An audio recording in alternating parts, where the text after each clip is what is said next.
Hey everyone, welcome to this explainer. Today, we're diving into something that literally defies conventional tech logic. I call it the 2026 Apple paradox, and we've got a lot of fascinating ground to cover, so let's jump right in. We're staring at a massive contradiction right now. I mean, think about it. How does a company that is undeniably trailing in the AI tech spec race still manage to completely dominate global smartphone profits? Analysts have been trying to piece this giant puzzle together all year long, and honestly, the answer is just brilliant. Okay, Section 1, the 2026 Apple Paradox. So in Q2 of 2026 alone, Apple posted a record-breaking $111.2 billion in revenue. They completely smashed market expectations. And to top it off, they announced a staggering $100 billion stock buyback program. To put that into perspective, that is a level of cash generation that's frankly hard to even wrap your head around. It's just massive. But here's what makes those financial results truly wild. They achieved this while facing some incredibly public headwinds. We're talking about the highly anticipated Siri 2.0 being delayed to spring 2026. Add to that a €500 million regulatory fine from the EU and, absorbing a hefty $3.3 billion in cumulative tariff costs. Seriously, any single one of these would sink a normal quarter for a normal company. So, how on earth did they pull this off? Well, that brings us to Section 2, Marketing Emotion over Specs. Industry analysts at Card hit the nail on the head. They noted that Apple ad campaigns aren't just selling hardware, they're selling a way of living, a specific identity. Apple just isn't fighting a technical spec war anymore. When you buy their product, you're buying into an aspirational lifestyle. You're really buying a feeling. They've forged this emotional connection through three core advertising tenets. First up is simplicity. We're talking minimal text and super clean aesthetics. Second is emotion. They frame you, the user, as the hero. The device is just a tool to help you achieve your dreams. And third, counter-positioning. While everyone else rushes the latest AI gimmick to market, Apple quietly positions itself as the trusted, reliable alternative. And the results of this strategy? Absolutely undeniable. Just look at the Shot on iPhone campaign. That alone helped generate an estimated extra $40 billion in a single year. $40 billion! By relying on everyday user-generated content instead of aggressive price discounts or, listing out megapixel specs, they generate this incredible, compounding brand value. Moving on to Section 3, the ecosystem lock-in effect. This brings us to a really crucial metric called the services per iPhone inflection. Basically, this is the tipping point where services revenue starts compounding totally independently of how many new phones are actually sold. Right now, Apple generates about $52 a year per active device, just in services, stuff like iCloud and Apple Music. So even if you hold onto your hardware for, say, 4 years, Apple's revenue structurally keeps growing. You can really see the raw power of this ecosystem effect in their Q2 2026 revenue split.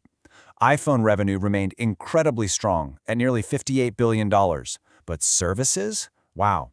Services reached an all-time high of nearly $31 billion. And since that segment is practically pure profit, it single-handedly lifted Apple's overall gross margins to an incredible 49.3%.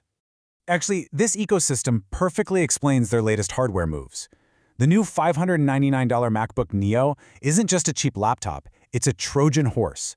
It's a strategic masterstroke designed to pull millions of more price-sensitive users into this highly profitable, super sticky web of subscriptions. And as we all know, once you're in, you rarely leave. All right, Section 4, Apple versus Samsung strategy. When we compare their 2026 flagships, the iPhone 16 Pro Max and the Galaxy S25 Ultra, something really fascinating emerges. On paper, the spec war is effectively a draw. The iPhone wins out on video quality and battery efficiency, while Samsung takes the crown for blazingly fast charging and robust out-of-the-box AI features. But the business results? They tell a completely different story. Globally, they sell a nearly identical volume of phones, a 20% market share for Apple and 19% for Samsung. Yet Apple commands a staggering 43% of global smartphone revenue compared to Samsung's 15%. And when you look at a 92% customer retention rate versus Samsung's 77%, it is crystal clear that Apple's ecosystem lock-in is doing the heavy lifting here. So it really boils down to identity versus volume. Samsung experiments openly with foldables and cutting-edge AI to push boundaries. Apple waits, refines the experience, and leans heavily into brand identity to maximize long-term profits. Neither approach is inherently wrong, but the financial outputs are just vastly different. And that leads us to our final part, Section 5, the AI and leadership test.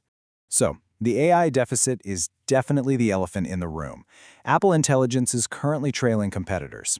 Now, their strict, privacy-first, on-device approach is great for consumer trust, for sure, but it has severely constrained their AI capabilities, forcing a reliance on partners like Google Gemini.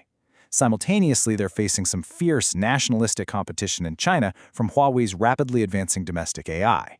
To solve this massive challenge, Apple is actually executing its first leadership change in 15 years. Announced in April, longtime hardware engineer John Ternus will take the helm as CEO on September 1, 2026. The goal here?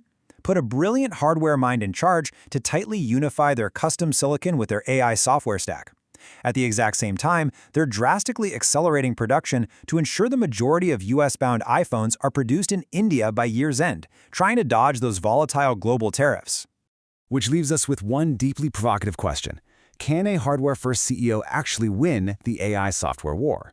Will elevating a brilliant hardware engineer be enough to close the undeniable software gap and secure Apple's dominance for the next decade? It's literally the ultimate high-stakes gamble for the world's most profitable company. I'm going to leave you to ponder that one. Thanks so much for joining me on this explainer, and I'll catch you next time.